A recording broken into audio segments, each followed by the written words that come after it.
Friends, welcome to study globe. दोस्तों, स्वागत है आपका अपने चैनल स्टडी ग्लोब में। आपकी सफलता हमारा संकल्प। जैसा कि आप सभी जानते हैं दोस्तों, हम डेली मंडे टू फ्राइडे सुबह 10:30 बजे दोस्तों जनरल साइंस के इंपॉर्टेंट एमसीक्यूज कर रहे हैं, जो आपके आने वाले एग्जाम के लिए दोस्तों बहुत इंपॉर्टेंट होंगे। चाहे वो आपका एग्जाम एसएससी सीजीएल का हो, सीएचएसएल, ठीक है, सीपीएसआई, एनटीपीसी ग्रुप डी, या कोई भी स्टेट एग्जाम हो दोस्तों। ठीक है दोस्तों, आज इस सेशन का है दोस्तों 42वां दिन। दोस्तों, इस सेशन में हम प्रीवियस ईयर्स क्वेश्चन डिस्कस कर रहे हैं, साथ में एक्सपेक्टेड क्वेश्चन, न्यूमेरिकल, और साथ में थ्योरी भी पढ़ते हुए चल रहे हैं। ठीक है दोस्तों, चलिए बिना देरी करे आज का सेशन हम शुरू करते हैं। क्वेश्चन नंबर 1 दोस्तों आपके सामने ही है, जल्दी से आंसर करेंगे आप लोग। जल्दी से आंसर कीजिए। बताइए दोस्तों, इसका आंसर क्या होगा। वातानुकूलन प्रणाली नियंत्रित करती है। आंसर कीजिए। The air conditioning system control. बताइए दोस्तों, जो आपका एयर कंडीशनर होता है वो क्या क्या कंट्रोल करता है। तापमान को, आर्द्रता को, वायु वेग को, या सभी। बताइए दोस्तों, इसका आंसर क्या होगा। जल्दी आंसर कीजिए। तो दोस्तों, जो आपका एयर कंडीशन सिस्टम होता है, वातानुकूलन प्रणाली होता है, वो दोस्तों आपके तापमान को भी कंट्रोल करता है, आर्द्रता ह्यूमिडिटी को भी कंट्रोल करता है, और वायु वेग को भी कंट्रोल करता है। तो आपका आंसर क्या हो जाएगा। ऑप्शन डी आपका बिल्कुल सही आंसर हो जाएगा। ठीक है दोस्तों, याद रखिएगा, आपके एग्जाम पॉइंट ऑफ व्यू से इंपॉर्टेंट क्वेश्चन है। चलिए नेक्स्ट क्वेश्चन पर चलते हैं, क्वेश्चन नंबर 2 पर। और उससे पहले दोस्तों, जिन्होंने भी सेशन को लाइक नहीं किया है तो सेशन को आप लोग ज़्यादा से ज़्यादा लाइक करें दोस्तों, ज़्यादा से ज़्यादा शेयर करें। ठीक है, चलिए क्वेश्चन नंबर 2 का आंसर करेंगे आप लोग। बताइए दोस्तों, जब कोई हवा का बुलबुला किसी झील की तलहटी से सतह तक आता है तो क्या होगा। बताइए। When an air bubbles comes from the bottom of a lake to the surface, then। बताइए दोस्तों, तो ये चकती की तरह चौड़ा हो जाता है, ये आकार में बढ़ जाता है, ये आकार में कम हो जाता है, या इसका आकार वही रहता है। बताइए दोस्तों, क्या होगा। बताइए। ठीक है दोस्तों, मान लीजिए आपकी कोई झील है दोस्तों, यहाँ से ये बुलबुला उठा है, तो तली तक आते आते दोस्तों क्या होगा। बताइए।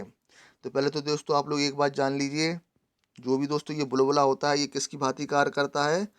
अवतल लेंस की भांति कार्य करता है। ठीक है, याद रखिएगा, अवतल लेंस कॉनकेव, ठीक है, कॉनकेव मिरर की भांति कार्य करता है। ठीक है, पहला क्वेश्चन तो आप लोग ये याद रखिए। और दोस्तों, जब भी ये तल से उठेगा और सतह तक आने में दोस्तों इसका आकार कैसा होता है, बढ़ता है। ठीक है, याद रखिएगा। तो आपका आंसर क्या हो जाएगा। ऑप्शन बी आपका बिल्कुल सही आंसर हो जाएगा। ये आकार में बढ़ जाता है, तो ऑप्शन बी आपका बिल्कुल सही आंसर हो जाएगा। ठीक है दोस्तों, चलिए नेक्स्ट क्वेश्चन पर चलते हैं, क्वेश्चन नंबर 3 पर। जल्दी से आंसर करेंगे आप लोग। सबसे कम तरंग दैर्घ्य वाली किरणें कौन सी होती हैं। बताइए, आंसर कीजिए। The rays with the lowest wavelength are. बताइए दोस्तों, जो आपको ये किरणें दी गई हैं, इनमें सबसे कम तरंग दैर्घ्य किसकी होगी। एक्स किरणों की होगी, अल्फा किरणों की होगी, बीटा किरणों की होगी, या गामा किरणों की होगी। बताइए। बताइए दोस्तों, क्या आंसर होगा। जैसा कि आप दोस्तों चार्ट में देख सकते हैं, ठीक है, सबसे कम तरंग दैर्घ्य वेवलेंथ दोस्तों किसकी है। गामा रेस की है। उससे ज़्यादा किसकी है दोस्तों। एक्स रेस की है। फिर आपकी अल्ट्रावायलेट रेस, फिर इंफ्रारेड रेस, फिर माइक्रोवेव रेस, सबसे ज़्यादा होती हैं दोस्तों आपकी रेडियो वेव की। ठीक है, और ध्यान रखना दोस्तों, जिनकी वेवलेंथ छोटी होगी उनकी फ्रिक्वेंसी कैसी होगी, हमेशा हाई होगी, और एनर्जी भी हमेशा कैसी होगी, हाई होगी। और जिनकी वेवलेंथ लो होगी, ठीक है, लॉन्गर होगी, ठीक है, उनकी फ्रिक्वेंसी लोअर होगी, एनर्जी लो होगी। ठीक है, तो दोस्तों आपका आंसर क्या हो जाएगा। ऑप्शन डी आपका बिल्कुल सही आंसर हो जाएगा। ठीक है दोस्तों, गामा किरणों की क्या है, तरंग दैर्घ्य सबसे कम है। ठीक है दोस्तों, अगर आपसे पूछ लेते कि इनमें सबसे ज़्यादा एनर्जी किसकी होगी, सबसे ज़्यादा ऊर्जा किस किरण की होगी, तब आपका आंसर क्या हो जाता, तब भी आपका आंसर गामा किरणें हो जाता। ठीक है दोस्तों, याद रखिएगा। चलिए क्वेश्चन नंबर 4 पर चलते हैं दोस्तों। और दोस्तों, ऊपर आपको एक आई बटन आएगा, जिस पे क्लिक करके आप लोग जनरल साइंस की प्लेलिस्ट पे जा सकते हो। उसमें आपको सारे प्रीवियस वीडियो मिल जाएंगे। ठीक है दोस्तों, इन वीडियो को आप लोग ज़रूर देखें, आपके लिए दोस्तों बहुत हेल्पफुल होंगे। ठीक है, चलिए क्वेश्चन नंबर 4 का आंसर कीजिए जल्दी से। निम्नलिखित कथनों में से कौन सा एक सही नहीं है। ठीक है, which one of the following statement is not correct. बताइए दोस्तों, आपको कुछ चार स्टेटमेंट दिए गए, इनमें से कौन सा सही नहीं है। बताइए, आंसर कीजिए जल्दी से। चलिए देखते हैं दोस्तों, जैसे कि उन्होंने कहा है, चालन ठोसों में सुगमता से, द्रवों में कम सुगमता से, परंतु गैसों में नगण्य होता है। दोस्तों, ये आपका बिल्कुल सही स्टेटमेंट है, मैं आपको पहले भी बता चुका हूँ। जो दोस्तों चालन कंडक्शन प्रोसेस होती है आपकी ठोसों में होती है। ठीक है, और द्रवों में कम होती है, गैसों में बिल्कुल ना के बराबर होती है। तो ये आपका बिल्कुल सही कहा है उन्होंने। फिर क्या कहा है, ऊष्मीय ऊर्जा संवहनीय धारा में गतिमान कणों द्वारा प्रवाहित होती है। बिल्कुल ये भी सही बात है, जो आपकी हीट एनर्जी होती है संवहन धारा में गतिमान कणों द्वारा प्रवाहित होती है। ये भी बिल्कुल सही स्टेटमेंट है। फिर क्या कहा है, जो ऊष्मीय ऊर्जा है विकिरण में विद्युत चुम्बकीय तरंगों द्वारा प्रवाहित होती है। ये भी बिल्कुल सही बात है। ठीक है, जो आपकी रेडिएशन होती है दोस्तों कैसी होती हैं, आपकी इलेक्ट्रोमैग्नेटिक वेव होती हैं जो हीट एनर्जी कैरी करती हैं। ये भी बिल्कुल सही स्टेटमेंट है। फिर लास्ट में क्या कहते हैं, वह तापमान जिस पर कोई ठोस द्रव में परिवर्तित हो जाता है उसे क्वथनांक कहते हैं। बताइए दोस्तों, जब ठोस द्रव में कन्वर्ट होता है तो उसे क्वथनांक कहते हैं क्या? दोस्तों क्वथनांक नहीं कहते हैं, क्या बोलते हैं दोस्तों, गलन बोलते हैं, मेल्टिंग बोलते हैं। ठीक है, याद रखिएगा। क्वथनांक किसे बोलते हैं दोस्तों, जब द्रव किस में कन्वर्ट होगा, आपका लिक्विड गैस में कन्वर्ट होगा। तो दोस्तों ये स्टेटमेंट गलत है, तो ऑप्शन डी आपका बिल्कुल सही आंसर हो जाएगा। ठीक है दोस्तों, याद रखेंगे, इंपॉर्टेंट क्वेश्चन है। ठीक है, चलिए नेक्स्ट क्वेश्चन पर चलते हैं, क्वेश्चन नंबर 5 पर। चलिए आंसर कीजिए जल्दी से। विभिन्न स्रोतों से प्राप्त अमोनिया, ठीक है, में नाइट्रोजन और हाइड्रोजन का अनुपात सदैव समान रहता है। इससे किस नियम की वैधता सिद्ध होती है? बताइए दोस्तों। यानी आपसे ये पूछा गया है दोस्तों, ये आपका जो अमोनिया है क्या होता है दोस्तों, NH3 होता है। ठीक है, इसमें नाइट्रोजन के कितने एटम होते हैं? एक एटम होते हैं। और हाइड्रोजन के कितने एटम होते हैं? 3 एटम होते हैं। ठीक है, तो ये एटम फिक्स होते हैं ना, यही उनका सदैव समान रहते हैं। ये उनका अनुपात दोस्तों कैसा रहेगा, हमेशा फिक्स रहेगा। तो इस फिक्स रेशियो को दोस्तों क्या बोलते हैं, बताइए, आंसर कीजिए।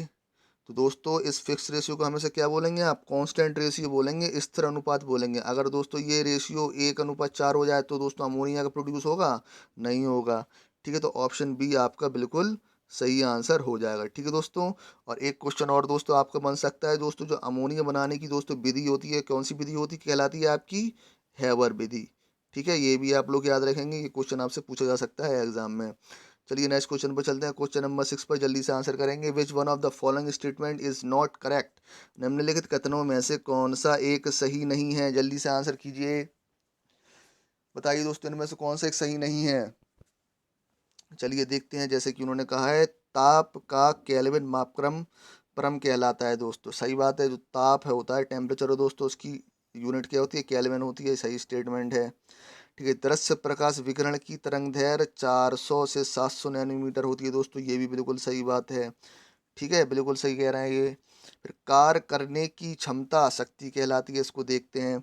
फिर गामा किरणों की जो तरंग दैर्घ्य होती है एक्स किरणों की तरंग दैर्घ्य से कम होती है। ठीक है दोस्तों, ये भी हाल ही हमने चार्ट में पहले देखा था, तो ये स्टेटमेंट ही बिल्कुल सही है। तो दोस्तों ध्यान से देखिए, इन्होंने क्या कहा है, कार्य करने की क्षमता शक्ति कहलाती है। दोस्तों ये बिल्कुल गलत है। कार्य करने की क्षमता क्या कहलाएगी, आपकी ऊर्जा कहलाएगी। ठीक है, और कार्य करने की दर को दोस्तों क्या बोलते हैं, कार्य करने की दर को क्या बोलते हैं, शक्ति बोलते हैं। जैसा कि आप जानते हैं, पावर इक्वल टू क्या होता है, वर्क अपॉन टाइम। ठीक है दोस्तों, इसको बोलते हैं शक्ति।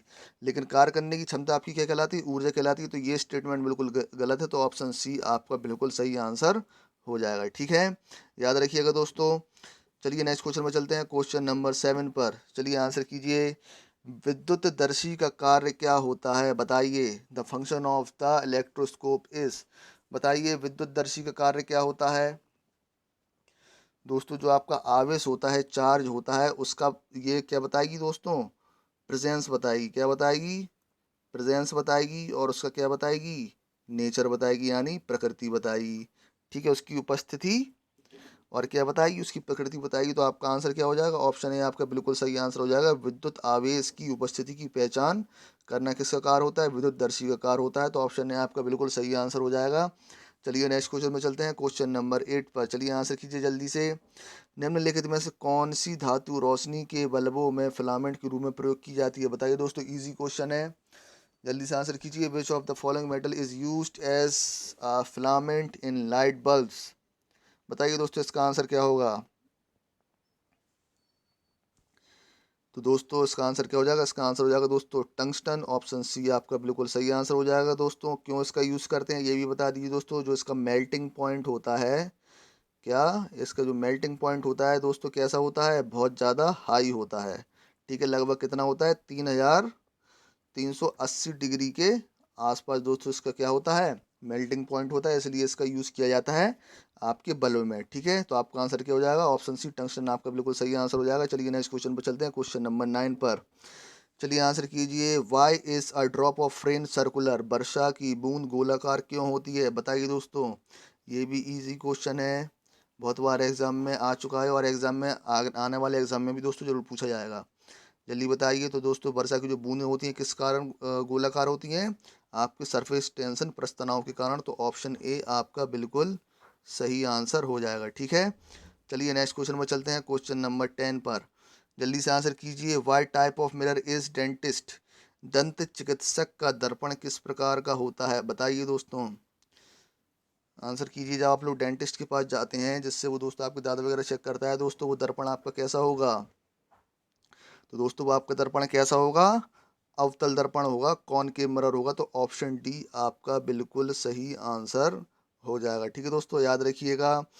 चलिए नेक्स्ट क्वेश्चन पर चलते हैं, जल्दी से आंसर कीजिए। चलिए दोस्तों इसका थोड़ा एक्सप्लेनेशन भी समझ लीजिए आप लोग। दोस्तों कॉनकेव मिरर अवतल दर्पण होता क्या है। ठीक है दोस्तों, इसमें क्या होता है दोस्तों, ये कुछ दिखने में ऐसा होता है। ठीक है, ये दोस्तों इसकी क्या होती है, मुख्य अक्ष, मेन एक्सिस जिसे बोलते हैं दोस्तों, ये आपका क्या हो जाएगा, पोल हो जाएगा। ये दोस्तों आपका क्या कहलाता है, सेंटर ऑफ कर्वेचर। ठीक है, यानी कि क्या बोलते हैं दोस्तों, इसे वक्रता त्रिज्या बोलते हैं दोस्तों। ठीक है, ये दोस्तों आपका क्या कहलाता है, फोकस। ठीक है, क्या कहलाएगा, फोकस। ठीक है दोस्तों, चलिए मान लीजिए दोस्तों, जो प्रकाश किरणें होती हैं दोस्तों आपकी मुख्य अक्ष के कैसे जाती हैं दोस्तों, समांतर जाते हुए दोस्तों परावर्तन के दोस्तों के बाद कहाँ मिलती हैं, फोकस पर मिलती हैं। कहाँ मिलती हैं, फोकस पर मिलती हैं दोस्तों। इससे क्या सिद्ध होता है, जो अवतल दर्पण की दोस्तों क्या होती है, जो प्रतिबिंब इमेज बनती है दोस्तों, कैसी बनती है, वास्तविक बनेगी, क्या होगी, रियल बनेगी। और रियल इमेज हमेशा दोस्तों कैसी बनती है, इन्वर्टेड बनती है। ये भी आप लोग याद रखेंगे, कैसी बनती है, इन्वर्टेड बनती है, उल्टी बनती है दोस्तों। और जो आपका अवतल लेंस होता है, कौन के मिरर होता है, हमेशा कैसा होगा दोस्तों, कन्वर्जिंग होगा। कैसा होगा, कन्वर्जिंग होगा, यानी कि अभिसारी होगा, यानी एक जगह क्या करेगा, पॉइंट फोकस करेगा दोस्तों। इसलिए इसका यूज़ हम कहाँ पर करते हैं, ठीक है, कौन के मिरर का टॉर्च में भी इसका यूज़ करते हैं। क्योंकि टॉर्च क्या बनाती है, जब भी आप टॉर्च जलाते होंगे तो आप देखेंगे एक जगह फोकस बनाती है, इसलिए उधर दोस्तों आपका अवतल दर्पण कॉनकेव मिरर का यूज़ किया जाता है। आपकी जो हेडलाइट होती है दोस्तों, उसमें भी किसका यूज़ किया जाता है, अवतल दर्पण का यूज़ किया जाता है। आपका जो सेविंग मिरर होता है उसमें भी किसका यूज़ किया जाता है, अवतल दर्पण का यूज़ किया जाता है। आपका जो सोलर पैनल होते हैं उसमें भी किसका यूज़ करते हैं, अवतल दर्पण का यूज़ करते हैं। तो दोस्तों ये सारे यूजेस आप लोग याद रखना, torch, headlight, shaving mirror, solar oven, इन सभी में दोस्तों किसका यूज़ करते हैं, अवतल दर्पण का यूज़ करते हैं, जो कि क्या होता है दोस्तों, एक कन्वर्जिंग लेंस है। ये भी आप लोग याद रखिएगा। ठीक है, चलिए क्वेश्चन नंबर 11 पे चलते हैं दोस्तों। चलिए आंसर कीजिए इसका, स्वचालित वाहनों में प्रयुक्त द्रव चालित ब्रेक किसका सीधा प्रयोग है, बताइए। Whose direct use is the hydraulic brake used in automatic vehicles, बताइए दोस्तों। तो दोस्तों आप सभी जानते हैं दोस्तों, जो स्वचालित वाहन में द्रव चालित ब्रेक होते हैं दोस्तों किसके नियम पर कार्य करते हैं, पास्कल के नियम पे। तो ऑप्शन बी आपका बिल्कुल सही आंसर हो जाएगा दोस्तों। एग्जाम्पल के तौर पे जो आपकी हाइड्रोलिक लिफ्ट होती है, हाइड्रोलिक ब्रेक होता है, हाइड्रोलिक जैक होता है दोस्तों, ये सभी पास्कल के नियम पर कार्य करते हैं दोस्तों। ठीक है दोस्तों, आज कुछ इधर पे मौसम ख़राब होने की वजह से लाइट नहीं आई है, इसलिए मैं आपकी 20 क्वेश्चन आज नहीं कर पा रहा हूँ, 11 ही क्वेश्चन आज कर पाएंगे दोस्तों हम लोग। ठीक है, इसलिए दोस्तों आज से सॉरी, कल से दोस्तों हम लोग 20 क्वेश्चन ही करेंगे। ठीक है दोस्तों, अगर आपको सेशन अच्छा लगा हो तो आप लोग सेशन को ज़्यादा से ज़्यादा लाइक करें दोस्तों, ज़्यादा से ज़्यादा अपने फ्रेंडों में शेयर करें। ठीक है दोस्तों, अगर कोई भी डाउट आता है तो लोग कमेंट सेक्शन में ज़रूर बताएंगे।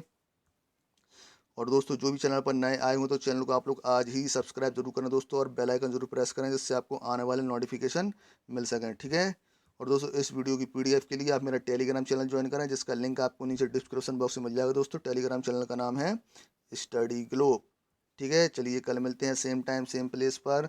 Thank you, bye bye.